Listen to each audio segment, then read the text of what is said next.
Hey guys, welcome back to SuperCoach for 2024. This video we're looking over Collingwood's list and we're going to go lock, watch or pass for the 2024 SuperCoach season. If you're new around here, hit the like and subscribe button because I want to try and get to 500 subscribers before the season starts. There's going to be plenty of content for the pre-season as we go into a very unique SuperCoach season in 2024. Okay, let's have a look at the three categories. So we have lock, watch and pass. Lock is a player that you should consider starting in your SuperCoach team, and you can use some of them maybe as a pod, right? A point of difference. Most teams will be 99.99% the same, and you can use this video, or I trust you'll use this video to find some other players that you could consider as a point of difference to help you rise up the ranks a bit quicker. Second category is watch. Okay, we need to watch these players. We need more information during the preseason, trial games, community matches, match simulation, round zero, all sorts of stuff to look for injury, scoring potential, and just where they sit. We just don't have enough information yet. They're in the watch list. Third category is pass. So there's too much doubt or there's not enough to say, yeah, I'll take that risk. It's just either too risky or there's too much doubt on the role, job security or the scoring potential. Doesn't mean, of course, we can't pick them up later in the year, but for the moment we need to not pick them for the start of the year. All right, let's have a look at Collingwood. So the easiest lock of all locks is Nick Daicos. Okay, let me lay out what I'm thinking. 650,000, dual position, defender and midfielder. Will Nick Daicos be in the top 8 defenders in SuperCoach for 2024? I would say almost certainly yes. I mean, second year player last year almost wins the Brownlow. I mean, the umps look for him. It's just what it is. He puts bums on seats. Very, very good player. Once in a generation type player.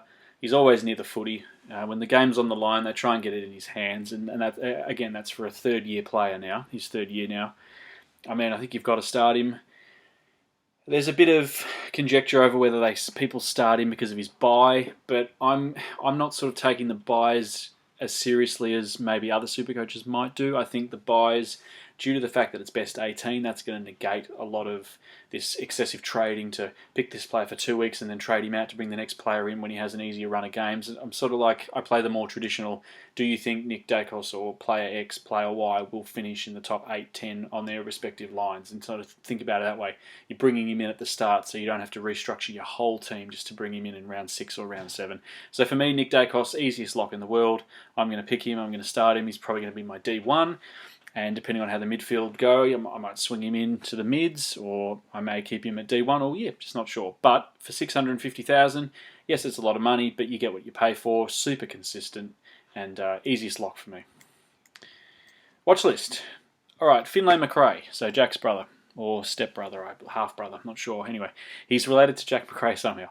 152,000, and he's in a forward only. So I think Collingwood were looking to play him last year. I think they played him maybe a couple of games. He just couldn't fit into the side.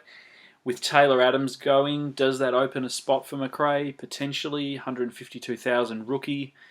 In a year where there's not much in the forward line to really speak of. He could be an option.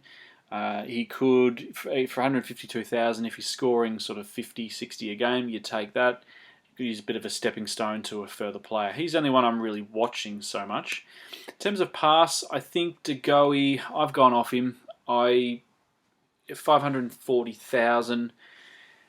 I mean, for comparison, if you pay an extra, he's not a forward player, so maybe it doesn't really work. But if you pay an extra 40-odd thousand, you can get Sam Walsh.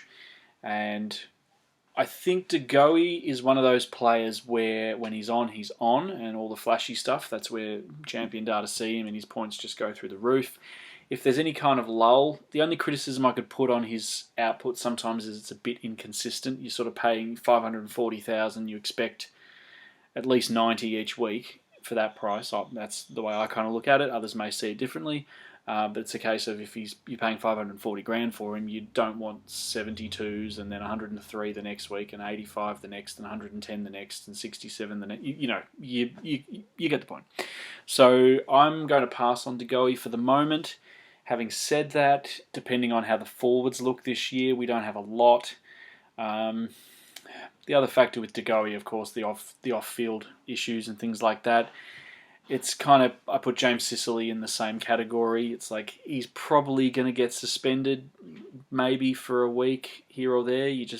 Hope you don't have him the week he gets suspended. Then you got to burn a trade. I know we have extra trades this year. So anyway, I'm not going to start Tagoe. I'll keep an eye on him though. If he performs well, if he's going to be that full-time midfield role now that Taylor Adams is gone, then he could be worth looking at if he posts some good scores. But for the start of the season, I'm not going to pick him. So I'm going to keep him on the pass list for the moment, but I'll keep an eager eye on Tagoe. All right, let me know in the comment section below if you think I've missed anybody. And please like and subscribe to the video. I want to try and get as many subscribers as possible. I've got videos for all 18 teams coming out. So hit the back button, go back to the channel. You'll see all the videos down there. All right, thanks guys. Talk soon.